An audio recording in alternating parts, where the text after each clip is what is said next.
Are we ready? Good. Okay. This is Mark Hamilton. I'm calling in remotely. I'm going to call the meeting of the February 6th Bike Committee to order. And the first thing I want to do before we approve the minutes is to make a roll call. So, Phil, would you do us the honor of a roll call, please? Sure. I don't have all the names in front of me, so we're not going to go alphabetical, but Chair Mark Hamilton. Here. Alder Joe Maldonado. Joe let us know that he is not going to be available today. Don Krim. Present. Morning, Hi, Don. Don. Andy Potts. Here. Ryan Husselman. Here. And Kelly Jetzer. I believe Kelly hasn't joined yet. I'll keep an eye out for her. Okay, well, welcome all of you. I am out of town through the end of this week, so happy Winter Bike Week to you.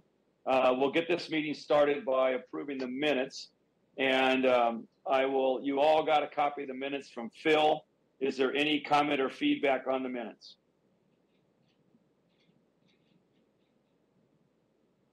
Hearing none. Oh, sorry, go ahead. I was just making a motion to approve. It's Potts. Is there a second?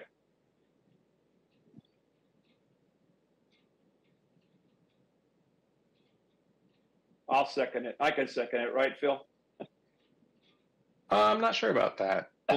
We'll say yes. And, Second. Okay. Or we'll take Ryan. Ryan seconded it. Thank you, Ryan. Any more discussion of the minutes? Hearing none, we'll move to a vote. All those in favor signify by saying aye. Aye. Aye. Aye. Thank you, all of you. Opposed, same sign. Okay. I'm going to move on to item 4A, and that is the election of a vice chair. As an overview to why we're doing this, we, number one, as a committee, have a lot more going on, and you're going to learn later in this meeting that we're going to see some positive changes to our committee. But in the last month, I have met with the mayor, with Chad Breckman a couple of times, and in addition to Phil and his supervisor. And one of the things I'm looking at is the agenda, the work for us. We need to elect a vice chair. And I would like to open it up for basically the vice chair assists in running the meetings if the chair can't be there. And I think as we get into our projects and things, the vice chair will help us move stuff forward so that we don't get caught just doing things at our meetings. So with that, I would like to entertain nominations for a vice chair of this committee, and I'll open it up. Okay, I'll start by nominating. I was going to nominate Andy Potts. If you. Yeah, I was going to say, if you are interested, you can also self-nominate. So don't be shy if you're interested. I'm going to start by nominating Andy Potts.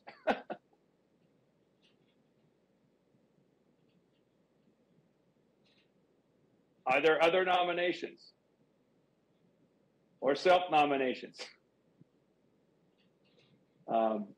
Andy, do you accept that nomination? Yeah, I'm fine with it. Okay, well then let's move to a vote. All those in favor of Andy Potts as chair, please signify by saying aye. Aye. Vice chair. Vice chair, sorry. Thanks, Don. Yeah. Nice try. Aye. Aye. Okay, we have a vice chair, and now we are in compliance with the new Fitchburg goals and objectives for committees that I'm going to turn over to Phil to talk to us about. So, Phil, it's yours. All right, thanks, Mark. Just a second here, excuse me. So the next item on the agenda is we have a new guide. This was included in the packet that I sent out last week. So there have been a few things that the mayor, that Chad, and that council wanted to have a little bit more formalized and standardized between different committees. I think there have been some discrepancies in how different committees operate and just some uncertainty about how certain things should be handled. So they spent the last several months working on a more formal guide of recommendations for, especially to help staff understand what our role is in working with committees and how different things should operate. There's not much that really changes here that I'm aware of for the bike committee. For the most part, everything that we've been doing is pretty well in line with this. The biggest change for me, and you'll notice this a little bit in minutes, is that they'd like minutes to really be pared down to official actions, so nominations, motions, votes, any kind of editorializing or fleshing out conversations, because Fact TV is recording all of these and all those videos are accessible. They'd really like for staff not to take as many details in the notes there, in the minutes. You're certainly welcome to take notes on your own. I'd strongly encourage that if you're not doing it already. Otherwise, there's not too much that changes. They suggest that if folks are able, they start showing up in person again for meetings, but of course, remote access is still supported if that's, I know that because of the meeting times here for bike committee, it can interfere with morning agenda, with dropping kids off at daycare or school, things like that. And then as Mark mentioned, having a vice chair is not required, but certainly advised if committees would like to go that route. I don't think there was much else I felt a need to call out. Mark, was there anything else you wanted to talk about from the new guide? I think all of you should just put it in your file, whether you do paper or whether you do it online, but just know that it's there. And if there's any questions, it's pretty self-explanatory. And I think, again, in my meetings earlier on, as I mentioned, learning that we got a lot of work to do here. I think it's going to take a lot of people pushing the plow forward. So that's why I wanted the vice chair to help, and we'll go from there. I'm still committed to making this work, and I feel much better with us getting some definitions. So I think if nobody has any questions about it, I think let's move on to the meat of our agenda, which is as we get into 4C. And again, I'm going to share with you that one, as I met with the people the last couple of weeks, one, and we'll get in more to this later, but we're going to start our bike ped plan work in the summer. And as we start that, in addition to getting a consultant to help us, we're going to put an RFP out. We're going to take on the ped component. And I think that warrants further discussions amongst us. I would ask you as committee members to take a look at the ped component. And if you would do that, actually, I'm getting into Phil's agenda under E. So I'm sorry, Phil, I'm reading this on my iPhone. So we'll hold on that. But we are going to have more meetings. I think that's the key thing under 4C is as we take on PED as part of our duties, we're going to have more meetings over the course of the year, probably between 8 and 10. I think this year it'll probably be 8. Yeah, so I've spoken with Chad. The two big changes, I'm sorry to cut in, Mark, but that's fine. Just with the directive I've gotten from Chad after the spring election. So we have a spring election for I don't remember if there are any competitive races up for alders. I'm not sure what's going on there. But after that spring election, Chad and the mayor are working on some updates to, I think, a couple of committees. With the bike committee, we're looking at, as Mark mentioned, incorporating pedestrian stuff. So this has been something that has been a discussion for a while, that the bike committee is tasked with bike updates. Pedestrian infrastructure improvements aren't really specifically called out for any committee. So the kind of different options that have been laid out there that were available, one was making a separate committee for pedestrians. One was rolling up everything under the TTC. And one was incorporating pedestrian improvements into the bike committee. I will say we're doing pretty well. Fitchburg is. None of our neighbors actually have their own bike committee even. So there was some talk about just making everything part of TTC, but rather than that, we're going to incorporate pedestrians into the bike committee. It'll be the bike and pedestrian committee. I don't have any indication whether that's going to mean a change in committee size. I think it's going to continue to be 5 as it is right now. But the biggest change otherwise is that there will be an increase from 6 to 8 meetings a year. So I'm working with Public Works to make sure I've got a little bit more support, that I know what I'm talking about with the infrastructure improvements coming to meetings. And we'll have to figure out what that means in terms of meeting schedule. My guess is that we'll probably talk about more meetings in the warmer months when there's more stuff going on with Public Works. But yeah, I just wanted to make sure to give a heads up on that. It has not been determined yet. I don't anticipate that there would be council pushback on this. But there will be discussion. Certainly, anytime you add meetings, it means an increase in staff time to support, and that has a budgetary impact. If anybody is taking a stipend, I know not everyone on this committee does, but I don't anticipate it will be contentious. But that's what's being discussed right now, and as things go forward with that, we'll let you know. Thanks, Phil. That's a good summary. I think the only other thing I would add here is that we need to just get a better handle, as we'll learn later in the meeting, around the PEDS component of the bike ped plan. Secondly, so that's enough said about that. That's exactly the direction I got. I did push for 10, by the way, but I think making more streamlined minutes, us focusing on action items and doing some of the homework outside the meetings, less reporting about bike events going on, et cetera. You need to know about them, but we don't need to spend time reporting them at these meetings in the future. So I'll work with Phil to try and streamline the meetings a little more. We are keep to a pretty close agenda as it is, and we'll go from there. So are there any questions of the group about the change? I know, Don, you were on these committees in the past. Do you have any thought on this?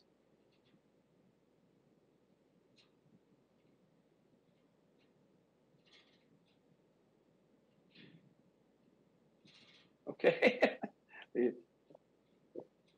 Anybody else have any thoughts on the changes that Phil has talked about? Ryan, Andy? Yeah, I guess one thought, it was at least maybe stopgap on kind of the PED components, if we wanted to like explore maybe like an ad hoc group off of this one, at least while we're getting more up to speed on PED components, might be an option, especially in working with the plan itself. Okay. I think that's a good idea. And that's why I kind of asked Dawn if Dawn was still there. She may not be here anymore, but I know she and you served on this group, didn't you, Andy? Yeah. So that. Yeah, we did. Oh, hey, Dawn. Okay. Yeah, it froze for a minute. I'm back now. Yeah, that's okay. So Dawn, what I asked was, as Phil shared the changes, what you guys thought about adding the PEDS component to this and what things we should think about. Andy suggested that we get an ad hoc thing to potentially get it started and kick it off for PEDS. And then I singled you out since you were on the committee too. Yeah, and that's okay. I agree with that. Okay. All right, we can, Phil, we should take that as some direction from the committee before we get into it in detail this summer. So I'll pledge working on that. So any other feedback from Phil's presentation?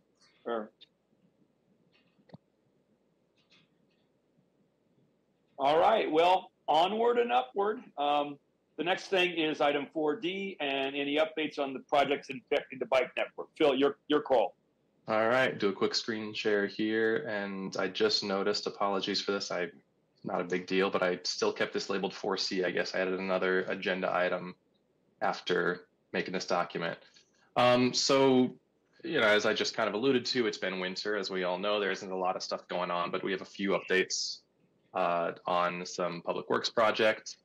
You'll notice, as Mark also mentioned, I did cut events, bike events out of the agenda this month. So we'll just kind of start, unless something super relevant and local, we'll just kind of keep any events to the announcements section. So projects impacting the bike network, South Scion Road, we're getting close to starting up on that again. We've got signals, I believe, operational now at both East Sherrill and Lacey Road. I know Sherrill's working. Last I was through Lacey, it was still flashing, but that was maybe a week ago. So I think Lacey stoplight was supposed to be operational now as well. So 2024, we're looking at completing this whole project all the way up to the McCoy-Sain intersection and just past it. There's been a little bit of updated information on the MMSD force main rework down here along the Military Ridge Trail. Big thing to note for the Military Ridge Trail is just that up by Goose Lake, there's going to be a temporary reroute, but it's pretty short. They're basically just taking you off the trail on a little ramp and then back up to it. So shouldn't be super problematic. There are updates available online if you follow the link that's on this slide in your packet. I believe they also just sent out an email with updates. I haven't had a chance to look through that yet. But I think just talking about stage 1 and 2 of the projects that are upcoming this year. We've also got Fitchburg. We continue to talk about. That was mentioned last year a couple times. The Fitchburg project is still, we're still working through some details there, but hoping to have that reconstruction going on next year. This year, we've just got to work basically on some property acquisition to support the project next year. RRFBs, this has been a big topic for a few years now. 2 years ago, I think it was, we put some flashing beacons here at Site B at the Cap City Trail crossing, Seminole Highway. These were leftovers from when the Badger State Trail Bridge was built over McKee Road, and we were able to take the RRFBs off of what had been just a crossing of McKee there. We didn't have quite enough to support 2 distinct locations, so we paused on A for several different reasons. One, the Cannonball had been under construction, so when we did our traffic count, we weren't actually able to get a count of crossings on Cannonball. So we knew that the Capital City Trail had a lot of crossings. We didn't know about Cannonball. Because this site was closer to this bend in the road, we wanted to prioritize this. It seemed like a little bit more likely that a car would be kind of blind to bikes and pedestrians coming around here. So that flashing light is extra important for safety here. And Cannonball has a safety median already where you can pause in between crossings. So variety of reasons, we did Site B, but not Site A. After a lot of discussion, another traffic count that Ross did with, I believe, one of the Public Works interns, we're now looking at adding a beacon at Site A as well, where the Cannonball crosses Seminole. That will require a budget amendment. It's a $15,000 purchase to get all the equipment that we need to finalize this. So we'll need a 2/3 vote from council to support it, but there is progress being made to get an RFB site here at this crossing as well. I think we're looking at March for that amendment. I'm not positive on the timeline there. Mark, I don't remember. Did Ross email us with a timeline on that? Yeah, let me clarify this. Ross has noted that it will be referred out on 2/27 to the council, and it will go to BPW on 3/4 and TTC on 3/14, back to us for approval on 4/2, Finance 4/9, and Council on 4/9. So again, the city's given us a timeline on this. I support this and think it's a very good deal, as they did as Phil said. I'm not going to reiterate what he reported on, but there's a lot of traffic going through there. And again, the key thing, both pedestrian and bikes. So that will fit into some of our goals about more bikeable around our city. So this is a good thing. We've asked Joe, our Alder on the rep, to get behind this and push it forward. He has concurred to do so. So I think, Phil, you gave a good update. Do you have anything else, or does the group have any questions about it? Nope. Okay, thanks, Don. Just a comment that I'd like to see it moving forward. Yeah. Okay, thank you, Andy. So, Phil, if you will follow up on your to-do list to be sure that you and Joe, that it gets to the council. I assume it's coming from, I don't know if it's coming from Ross. Yeah, this is coming from Ross. So I've been providing information and working with Ross on the timeline. And thanks for filling that in, Mark. I just forgot my own notes where I put right here is at the 4/2 Light Committee meeting. But yeah, I at this point, I think my role in this is just supporting it, kind of as a bike committee representative. But I'll do what I need to make sure this happens. Okay. Can I entertain and interrupt for a second? I'm getting a note from Kelly Jetzer. Jeremy, can you resend her the link, please, to get in? I'm in now. Oh, okay. All right. Welcome, Kelly. Welcome. I just saw your note. I'm doing 2 things here. So Phil, I got to get my agenda back up. If you can take over till I get my agenda back up. Sure. So Go ahead. we've got one more note is that the Dane County sent out an email a week or two ago that they've just got a couple of brief closures this year for some hazardous tree removals starting January 30th. So that's last week. There'll be pretty brief closures. Number one here is already completed. Right here, signed to the Gunflint is going to be closed today through Thursday of this week. So that that's just going to make the Cap City Trail a little bit impassable for these 3 days, unfortunately. But at least going through like the Swan Creek neighborhood is a workaround. And they're planning on this section near the roundabout, the bike roundabout, from February 13th to 15th. So that's next week, Tuesday to Thursday. So just a couple closures here while they take care of these trees. Yeah, should be pretty brief. I'll make sure, I was hoping that we'd have Daryl from Bike Fitchburg on the call here. He's not. I'll make sure to forward this to him in case he hasn't seen it already, but I think he was also CC'd on that email. I believe that is everything for the infrastructure updates. Okay.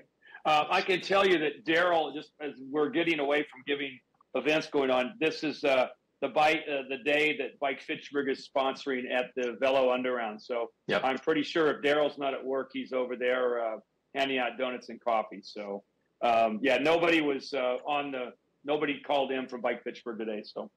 So keep it going. Next on the agenda is the bike ped plan update. Phil, you want to start this, and I'll fill in if there's anything to fill in. Sure. So again, an item that we've been talking about for a while. We're getting some traction on it this year. So the bike ped plan, as we all know, was last done in 2017. It called for updates every 5 years. That was a pretty aggressive timeline, but still, after 7 years, we're noticing we've got we have the addition of Terra Vesta, we've got the Stoner neighborhoods, we've got expansion around McGaw Park. And then there's also the addition of Town of Madison sections that were annexed a little bit up by Post Road and west of Fish Hatchery Road, but then also the Southdale neighborhoods. There's a lot that has been incorporated into Fitchburg that wasn't part of the last bike pedestrian plan. So it seemed like a good time to go back through this update. So we got some money in the budget this year for a bike ped plan update, and been working with staff on what makes sense, since I'm the staff member that supports the bike and what will be the bike and pedestrian committee most likely. I'm already pretty booked this year with the sustainability plan, so we wanted to try to minimize the overlap with those two. So the schedule that we're looking at right now is having an RFP ready to go Q1. Deanna's working on that right now, and she's going to run it by me and Ross for review, and we'd like to get that RFP out and start taking bids in the second quarter of the year. Like to have a consultant figured out by the summer, as Mark mentioned, and then either fall or maybe into Q4 of this year, we'll start working on that update. Now, it's not going to be, again, as we've talked about, it's not going to be a whole revision of the plan. It's more just kind of a little bit of a facelift, making sure that we incorporate those new sections of the city, that we take out anything that either has already been accomplished or that for some reasons might not be relevant anymore. I can't say whether there's anything that actually qualifies under that, but just kind of make sure that it's got a little bit of a facelift coming into 2025. Yeah, and Phil, the only thing I would add to what you said is that as I've submitted my meetings with the city, I've suggested that our committee is part of the steering committee for that project, in addition to others, but that all of you will be involved in pulling this thing forward. I think Andy's comment about maybe getting an ad hoc group on PEDs going, Phil, before the summer is something we can talk about. But the key with it is that we will get this done. And I think looking at it again to refresh yourself, there's a lot in there that didn't get done. There's a lot in there that requires city money and priority setting. But in addition, the good thing is, those of you that served on it, there's a lot that's been done in there. and we're going to start tracking it quarterly going forward once it's approved. So it's a good thing. Want your feedback and opinions. Phil, any more on the bike ped plan? That's all. Okay. I'm going to go real quickly to item F. Last November, I started putting together a project tracking update just to keep us focused on what we need to do in our priorities. And Phil attached that to today's agenda. And I'm not going to go through, we've talked about several of these. A couple I want to call to your attention. One is under traffic and roads. We need to, it's been noted several times, there it is, thank you, that we assess a network connection to Oregon with our Oregon colleagues. And there's several ideas. I've talked with Chad about this. Andy Potts has offered some ideas with his connections downtown. But that, again, it is also one of the things that the Bike League wanted us to work on. But Oregon is now talking about having their own network of bike lanes and stuff out there. So they're getting active. So this is going to go somewhere. I don't know when, but I wanted it on this agenda. The next one, Military Ridge Crossing. We can pretty much cross this off because our colleagues in Public Works took care of it. This is identified as a safety issue, and it's a good thing, as well as the TAP grant that they submitted for some infrastructure projects over around towards Southdale. Next item is TrapEx, and talking to Phil, number two, we're going to hold off on this until the summer, but I want between him and Ross, set some goals on this, monitor this, and begin to pull it on a regular basis versus just looking at data. So this will stay on here for now. Item number three, we've given you all the things on the bike ped plan. There's no future need to talk about that. The next item is senior cycling. I'm going to talk in a few minutes about cycling without age.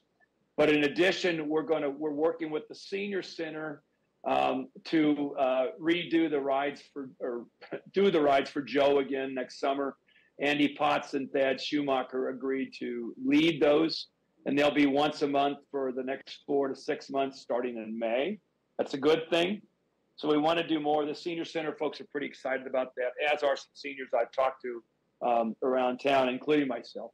Item number 5, the Bike League application in 2026. We just kind of mentioned this, but again, with Phil's workload and per Chad and per the mayor, I suggested to them that our goal on submitting something is 2026, as it will give us time to get all of the deficiencies corrected that were noted, as well as the new things that we're currently working on in place. And I got to go back to I'm trading phone calls with the Bike League. Have they changed their criteria again? I want to find out from them where they are on that and kind of let them know where we are informally.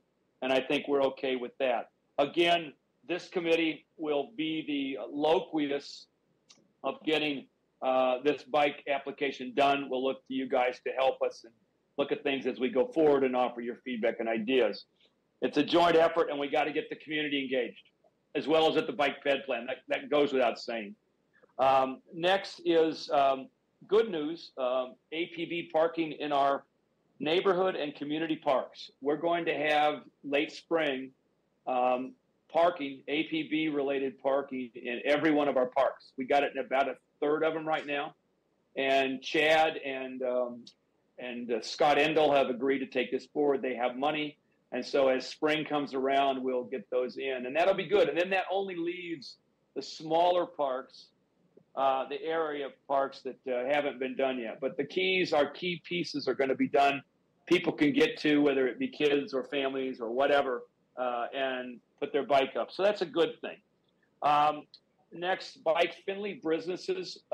This is really something Steve Arnold and I are working on. We've got about 10 more businesses we're talking to, but if any of you have any ideas of some businesses we should be approaching and contacts, let us know. There's a whole process around it. It takes about 2 hours to fill out, but recently I've worked with Hop House. I have worked with Thirsty Goat, and I'm working with Tapatios, and they're all the first two are going to be submitting these things about bike-friendly business. But we want to get to 25, and right now we have like 14. But if you want to help with that, let us know.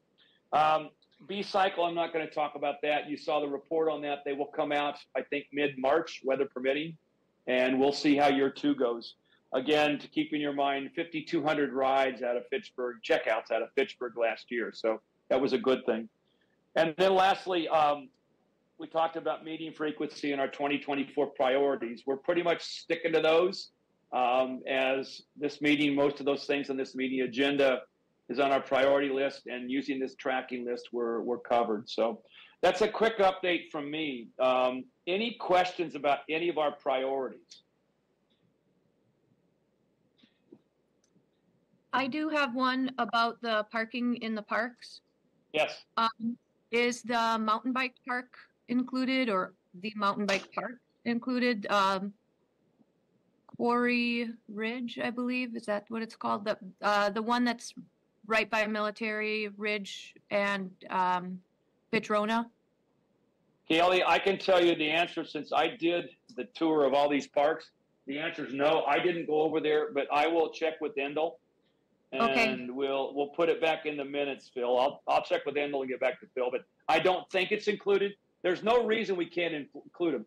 These racks, they got to have a pad to be mounted on. Number one, a cement pad, and number two is they cost about $1,200 a piece. So we can certainly put that on the list. But there are, Andy, aren't there 2 mountain bike parks in Fitchburg, or just one? Well, There's also one off the Capital City Trail near the bike roundabout. That's a county park. But that's a county Okay. one, yeah. Okay, all right. I guess I can't say that I do any mountain biking, but just off the top of my head, I can't think of a need for bike parking at one of these, just because I could see somebody riding a bike there and then using it on the trails, or else driving there, parking and pulling their bike off their vehicle. The I one can that speak I'm. to that. Oh, sure. Yeah. Go ahead. Yeah, I'm an avid mountain biker, and I use Quarry Ridge quite often. Okay. Both as a mountain biker and in my pass-throughs, if I'm taking the Military Ridge Trail, if I need to stop off and use the restroom or refill a water bottle, what have you. And if I'm using the restroom and I'm leaving my expensive bike outside, it would be nice to lock it up. I have on occasion brought it into the bathroom with me, which is a little bit clunky, and also, means that other people trying to use the bathroom have to navigate around my bike. So having something to lock it up there would be great. Also, there is a shelter right there as well at Quarry Ridge. So families who are coming there to ride bikes and also picnic or other things might want a place to put their bikes up. I don't see it as a place that would be extremely risky in terms of somebody walking off with your bike necessarily if you are outside utilizing that. But if you decided you were going to ride your bike there and, let's say, hike using some of the multi-use trails, it would be good to have some place to put that. Seminole Trails is obviously the county park right off the Capital City Trail. That is, people in the community will use that to walk, to hike in, but I don't know that there's a lot of people who ride there to hike in, because if they did, they probably would just go to the Dolly Bike Hub, because that butts up really close anyway, and there's parking there. Well, I think these are all good points that we ought to take a look at, and I don't have any disagreement with anything any of you said, particularly if there's restrooms there. The key is, as I said, you got to put some infrastructure in, and most of our city parks, for example, Swan Creek, they already had a pad, some extra cement that was sitting there they could put the racks in. So I will circle back to Scott Endel, and I'll put it on our priority list. Thank you for bringing it up, Kelly, and Ryan, thank you for your feedback. Yeah. Andy, Mark, were you going to say something? Yeah. I was just going to concur with that assessment, both to someone who does occasionally mountain bike there. If you're like meeting with friends at the shelter, it would be nice to have a place to walk up. But I guess too, because it's right off Military Ridge Trail, I think it does get use just as a pass, as Ryan said, as a pass through on the Military Ridge. I think that is just a nice stopping point because of the restroom. So, and there are concrete pads there because of the shelter. So I'm sure they can work something out. Okay. I will go back to, when I'm back next week, I will reach out to Scott Endel. We'll add this to the, to our working list, because I'm leaving that item number 6 on there till Scott gets them all in. The others are already approved, and we'll see if they can add this as part of the process. So, Kelly, thank you for bringing this up. And anything else on this this priority list or this to-do list? It's our to-do list, so to speak. I guess I have one question. Have you sent, or is there an easy way for us to access the list of current bike-friendly businesses so that we would know who not to? The list, I can send you the list that Steve Arnold and I are working from. It's on, I know the Bike Fitchburg board has it, but when I get back, and I'm on my computer, I'll send out the bike-friendly list. Believe it or not, there have been a lot of businesses told us no, and it takes a personal meeting to get in to talk to these folks, because some of them don't understand it. The banks don't seem to see a benefit in doing it. The bars and restaurants do, and some of them, like Delta, have added bicycle benefits as well, where if you go in there, you $1 off on a beer or something. Or the chocolate shop, which is one that you get something off your ice cream cone if you have it in your hand, because we're doing this in 3 phases for bike friendly. We're doing bike friendly businesses, APB parking out front, and then bicycle benefits. So I will send you guys the loop that Steve and I are working on. It is a working list, and it says they're not doing it, they are doing it in process, et cetera. So as I said, right now we've got, I think, 14, but I will get that to the committee when I'm back. I'll also add, if you go to, I'm pretty sure if you go to the Bike League's website, the bikeleague.org, go to their Bike Friendly America, and then the awards database. If you click on the state of Wisconsin, I know it shows all communities, but it should show businesses as well. Right. And then you can filter that by city. What it doesn't show, Phil, the ones that we talked to that told us no are the ones Right. we have in process. Because like I said, Yep. Hop House just submitted it, and the deadline to submit is March 4th. The next one's this summer. So I think getting it out, Kelly, we've been asking our committee this and Bike Fitchburg board members this for at least 2 years now. And it's basically kind of come down to Steve and I going to meet with these people. I know that I sat down with the chamber and helped them fill theirs out. The Boys and Girls Club, the other Boys and Girls Club on not Taft Street, but on Allied Drive, they submitted a couple weeks ago. So as these things come out, we'll be sending you folks surveys to fill out too. It's a community-wide effort. So I'll get it out to you. Thank you, so that we don't approach people who very clearly said no thanks. Correct. Okay. People keep interrupting my phone here. Andy, what did you just send? I just sent you a photo of the shelter so you can see that there's concrete. Okay, thank you. All right, I'm going to keep going forward here. The next one is a really positive thing. The Cycling Without Age update is something that we had a meeting on in December. We've been talking about senior cycling, and it actually came to us, I think, first from Andy and Bill Jetzer sent some stuff out about it.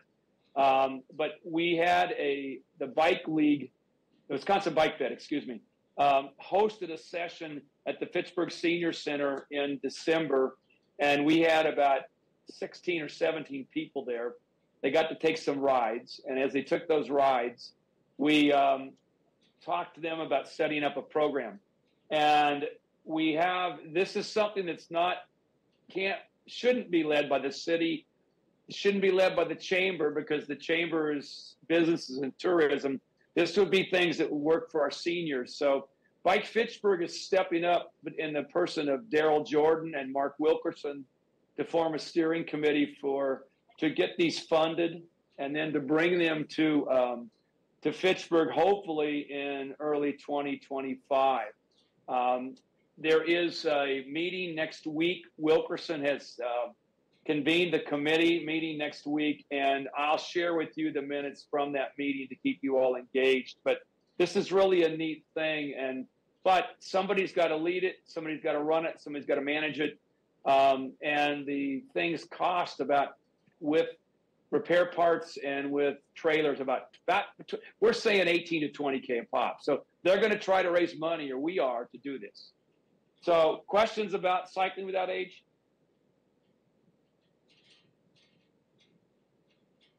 Have we reached out to any of the senior living facilities or the memory care units to see if they would want to help sponsor one to sort of be used in their location or near them? I just don't know how much partnering there is with the places where there are a lot of, like a high concentration of older folks. We have reached out. When we had the meeting in December, I personally went around to every one of the senior living places in the city and left a flyer and or talked to people. Encompass Health has somebody serving on the steering committee. They're not going to be a sponsor the first year, but we may see them doing it the second year. So the answer is yes, Kelly. We have gone out. We need to get this committee going. We need to have a plan and a program to give them. So they will have to be involved to do this. We can't just do it and then sit it in somebody's garage, so to speak. So the answer is yes. We have no nursing homes in town. That's typically what these things are housed at. But we do have senior living, and yes, we'll continue to get them involved. We got to have a plan. Thanks. Yep. Anything else about cycling without age? Okay, let's keep moving then. We'll get you out of here early. We have no update from Alder Maldonado, Phil, unless you heard anything. No, he was just going to talk about the RRFB update, but we already had that covered. Okay, then let's move into your update. All right, I got a few items here. We got our first reimbursement from the Wisconsin DOT for our TAP grant. So,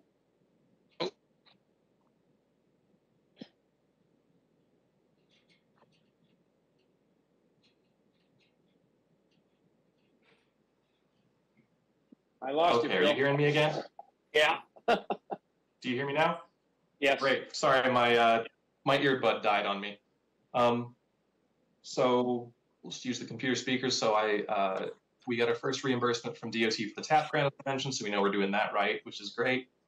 I am looking to schedule a meeting in the next month with the team that's been planning out B-cycle things so that we can figure out the rest of our phase 2 expansion this year, use the rest of the docs that we have available, the rest of the funding from the DOT. So we'd like to see B-cycle fully fleshed out through this TAP grant in 2024. And then as part of that, we also want to keep working with the library to make sure that we've got those free passes through the library figured out this year. There was a little bit of a holdup trying to figure out how to handle essentially liability for the bikes. So if a bike gets damaged or lost, who's liable for that? I know with Madison, I believe the Madison Library Foundation, so the funding arm of the public library, has kind of backed that there. I don't know if we have a similar option in Fitchburg, or if we need to look at a different mechanism for that. But that was the holdup last year, and we hope to get it figured out this year so we can make those passes available. We also have $2,500 in the city's budget this year to distribute some B-cycle passes. So I'm going to had a little chat with Chad last year about community organizations to reach out to and ask them about whether they'd be interested in receiving some passes to either give out or at least loan out to folks they know need them. So we'll get more work on that this year to keep pushing that equitable access. That's really all the big stuff, is just keep pushing B-cycle forward and trying to make sure it's as equitable as possible. Neighborhood Hub is still pushing forward. We're looking to get construction documents finalized and then figure out a contractor this year, break ground in the fall, and have the hub done by next year, which will include that bike playground that's going to be partially funded by a Dane County Park and Ride grant. That's all I've got for staff updates. Okay, I'm going to circle back to one more quick one of information before I move to close the meeting. Back on Cycling Without Age, if any of you would like to serve on this committee, please let myself or Mark Wilkerson or Daryl Jordan know that you have an interest in serving. Again, it's going to be away from our committee, but it's a good thing for our city. So I forgot to tell you that. Lastly, are there any other committee announcements? Okay, hearing none, I want to first of all thank you for your support and your work on this. I'm very optimistic we're moving this in the right direction, and we will get there as a team. It's a team effort, and we got to get more people involved throughout our city. Our next meeting is scheduled for April 2nd, and then as Phil noted, hopefully we'll have a little bit more plan about how we're going to flush out the next group of meetings, and we've got a couple follow-up points that I've noted during the meeting. In addition to sending out the bike friendly, we'll add Quarry Ridge to this list. And then there was one more I've got in my notes I got to find. Having a plan around the project. So I will entertain a meeting to adjourn and let some of you get to work. Others going to go out and enjoy the sun and the wind. And and happy Bike Week. Happy Winter Bike Week. Is there a motion to adjourn? I move we adjourn. I second. Okay, we had Kelly and Andy and Don second that. I think that's who it was. All those in favor signify by saying aye. Aye. Aye. All right, folks. Thank you. We'll see you all soon.